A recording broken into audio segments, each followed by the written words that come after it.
Les organisateurs avaient tout prévu, des dizaines, des centaines, voire des milliers de drapeaux tricolores ont coloré la foule, colonisé la place de la République. Il ne s'agissait pas seulement de décoration, il s'agissait de réveiller quelque chose de plus profond. Cet amour du Cameroun que 43 ans d'un long règne ont tenté d'étouffer, de confisquer, de rendre honteux. Et pourtant, il suffisait d'un drapeau pour que l'émotion ressurgisse.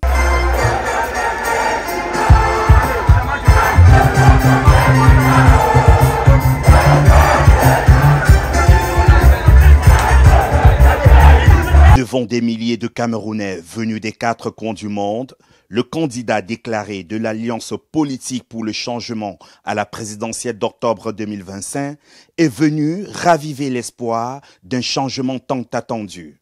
Un meeting hautement symbolique à quelques mois d'un scrutin décisif. Est-ce que le Cameroun m'entend? Est-ce que l'Afrique est là? Alors, je suis prêt.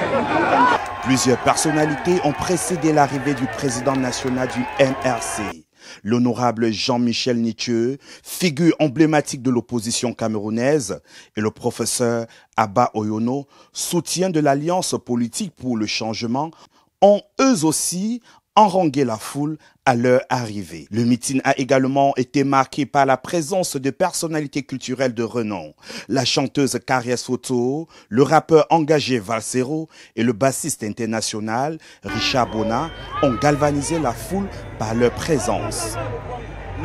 Dès l'entame de ses propos, Maurice Kamto a invité la diaspora à ne pas se laisser distraire et a surtout rassuré sur sa candidature qui ne souffre d'aucune contestation juridique. Ça ne peut pas être la bataille d'un parti politique seul. Ça ne peut pas être la bataille d'un individu. Il n'y a pas de messie. Et quand bien même il le serait, il faut encore qu'il y ait des gens derrière lui. Non. La bataille de cette année, qui est la mère des batailles politiques depuis l'histoire politique du Cameroun, cette bataille est celle du peuple camerounais tout entier.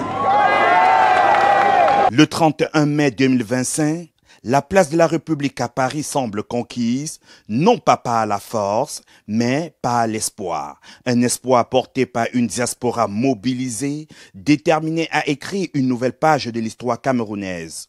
Le rendez-vous est pris dans les urnes, sur le terrain, dans les consciences. Le Cameroun veut renaître et ça a commencé à Paris.